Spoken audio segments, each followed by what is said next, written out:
We're joined today by musician Scott McCaughey. You might remember him from R.E.M. He also plays the Minus Five and the Baseball Project. And the Baseball Project and the Minus Five together coming to the Fine Line in Minneapolis, September 17th. Scott, how you doing today? Hey, all right. How about you? I'm doing well. Thank you so much for joining me. Good to be here. Well, Scott, can you tell us a bit about your group, the Baseball Project? How did it all come about? Well, it was back in, I think, 2007 or something, whenever R.E.M. got into the Rock and Roll Hall of Fame. They were having a big party in New York City, and Steve Wynn and I were there, and we were, having many drinks over the evening. And at some point, Steve brought up something that I think we had maybe discussed once before, and he said, I want to do a record of songs about baseball. And I said, I do too. And he said, let's do it together. And we kind of laid the foundation then, even though I'd forgotten by the next day, but Steve reminded me. He remembered somehow. And so we kind of started throwing ideas around, and then when it seemed like we were actually going to do it, I said, hey, want to come out to Portland and record? And he said, yes. Steve and Linda, Linda Pittman, Steve's wife, is a great drummer and a big Minnesota Twins fan, of course. And she was on board. And so they came out, and I booked a session. We came out and recorded 16 songs, and then I had Peter Buck come down and overdub on all of them. And we didn't know if it was going to be a band or anything like that. We're just making a record about baseball. And then we thought, this is really fun. Let's play shows. Let's call it a band. And 4 albums later, and how long has it been? 16 or 17 years. And, we've written 75 songs about baseball. It's kind of crazy, but people seem to like it, Yeah, that is kind of seems like it started out maybe as a joke in a way, and now, as you mentioned here, almost 20 years later, you guys are still making music. That's great. It definitely wasn't a joke because we were really serious about baseball and we're serious about music and making good records and everything like that. So I wouldn't say it was a joke, but we didn't know it was going to take on the life that it did. It was kind of, we thought maybe it's just a one-off thing, but it just really, we found out, we kind of thought sports isn't really cool with indie rock people, but we realized pretty quickly that there was a faction of musicians out there who were baseball nuts, even if they weren't really broadcasting it. So we realized really quickly when we did the first record that we had a lot of kindred souls out there. And, the fans either liked it or they were confused by it. But either way, we figured they're going to like the music, because if they're fans of us, they're going to know what kind of music they're going to get. And we delivered it. And then we had a bunch of people who maybe weren't necessarily fans of the band that really loved baseball. And so they came along, and so it started something. It's really great. Awesome, yeah. And I know you mentioned you're playing with Peter Buck. You guys have been playing together for a long time, of course, in R.E.M. and even before that in the Minus Five. Yeah, that's right. And Mike Mills, of course, is full-on member of the Baseball Project too, and has been since 2013 or something like that. But he'd played with us beforehand too. So yeah, and. Peter and I started doing the Minus Five thing kind of right around when I ended up joining up with R.E.M. and being their auxiliary member. And we've been playing together. That's been 30 years now. And, not just R.E.M., but and the Minus Five and the Baseball Project, but countless other bands and groups and records we've made. We're kind of a music factory here. Well, speaking of the Minus Five, the Baseball Project and the Minus Five are going on tour here together, the doubleheader tour. That's a pretty cool idea. It seems like it might be a lot of work for you guys as well. It is a lot of work.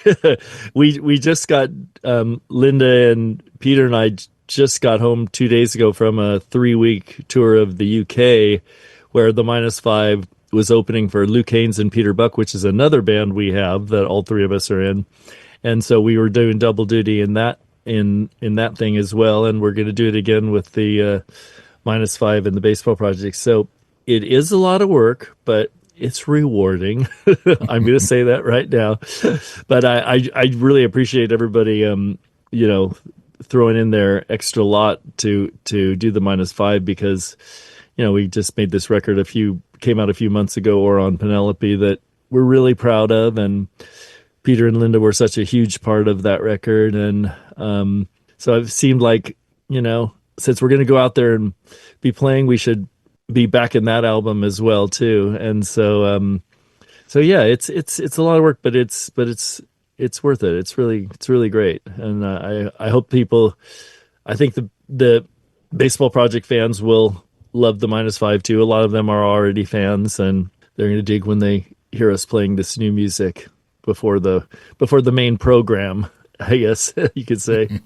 Well, and you'll be making your way to Minneapolis here, September 17th at the Fine Line. That's a great venue. And, I've never been there. I've never been there. I'm looking forward to it. Linda says she likes it. And, we played the Turf Club many, many times, but I think it was not available, or we decided to try something different or whatever. And so I'm told the Fine Line's really great, and I look forward to playing a new venue for me.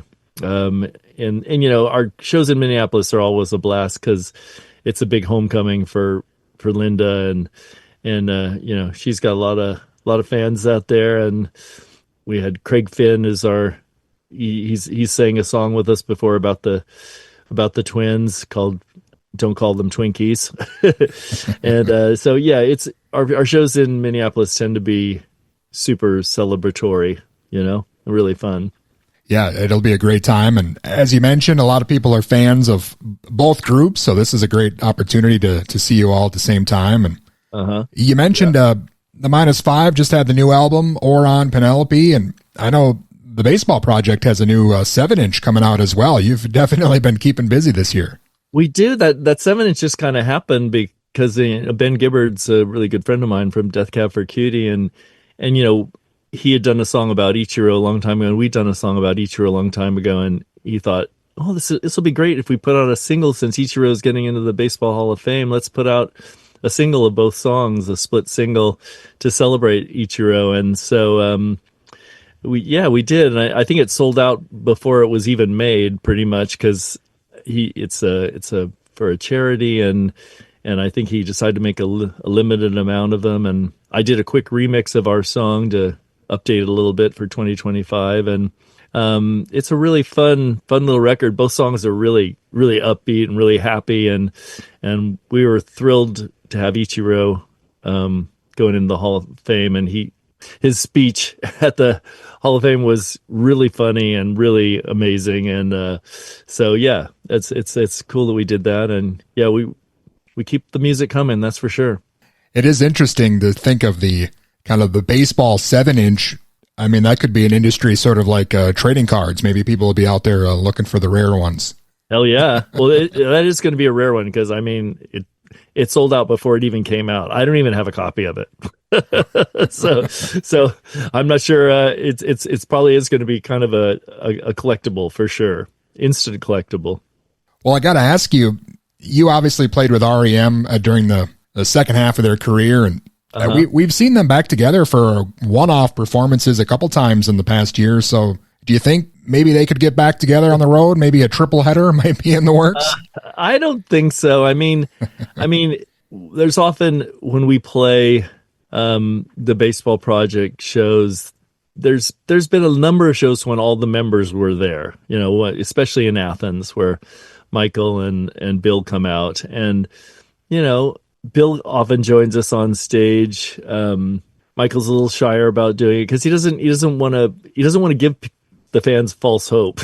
Sure. That there's going to be a getting back together. So I don't think it's going to happen. I mean, they just they kind of stick by their words. They decided to call it quits, and I think they want to keep it that way. But it's awesome because we always get together, and it's just really great to get everybody back together in a room, and we have so much fun, and there's no stress about what's R.E.M going to do next and all this stuff, because we're just hanging out, and it's really fun. And of course, Peter's got a million projects, and Bill's happy to not be having a lot of projects. Michael's always doing things, and Mike's got a few projects going too. So, I think they're quite okay with the way things are, But it's been lovely in the recent years to see their music kind of getting re-recognized, with the songs in the Bear, and them getting in the Songwriters Hall of Fame and all that stuff. It's great, because they were an amazing band. They're one of the greatest, and it's nice that they're still out there doing things, and their music still means a lot to a lot of people. Absolutely. Well, and again, you're still out there, and you've got a lot of stuff going on. Again, you'll be coming to the Fine Line in Minneapolis here, September 17th, and you mentioned the new -5 album, Oron Penelope. Is there anything else, maybe? I'm sure you can't fit too much more into your schedule. But there's a Young Fresh Fellows record's coming out in November. It's like going to be a limited vinyl in advance on RS Record Store Day, and it's called Loft, and we recorded it. We were doing a tour last year on our 40th anniversary, and we had one day off, and we went into the Wilco's studio, the Loft in Chicago, and recorded 11 new songs, and they're coming out. So we're still going somehow, and we've had so many great days back in the day at the 7th Street Entry and the First Avenue, and Minneapolis was a real hot spot for us, and being pals with the Replacements and all that. So I'm excited that we're still going, after 40 plus years. It's still fun. Yeah, that says a lot about you and your talent and your work ethic, I guess. You've got so many bands that you started, and 10, 20, 30, 40 years later, they're still out there doing it. Yeah, it's amazing. And there's new ones happening all the time too. We just did this tour with Luke Haynes and Peter Buck in the UK with Peter and Linda and I, which we've done 3 records with Luke Haynes in the last 5 years. We just started doing it as a collaboration, from a long distance collaboration, and this record we actually got together and made it together in a room, and that was really exciting. And so we got 3 records with them, and we just did 15 shows in the UK. They were all pretty much sold out, and it was awesome. So we just keep doing it. We just like making music. Well, I appreciate you taking the time out with me here with your schedule, and it's great. I'm really happy to talk to you, and we're really looking forward to the Fine Line in Minneapolis. I just love going there and love playing in the old Twin Cities. Excellent. Scott, it's been an honor speaking with you, and I'm excited for everything you got coming up here, and for you to come into Fine Line here, and it's been great speaking with you. Thanks again. Okay. Take care, Dave. And again, that was Scott McCaughey, his band, The Baseball Project, along with his other band, The -5, playing a doubleheader tour. They're coming to the Fine Line in Minneapolis on September 17th.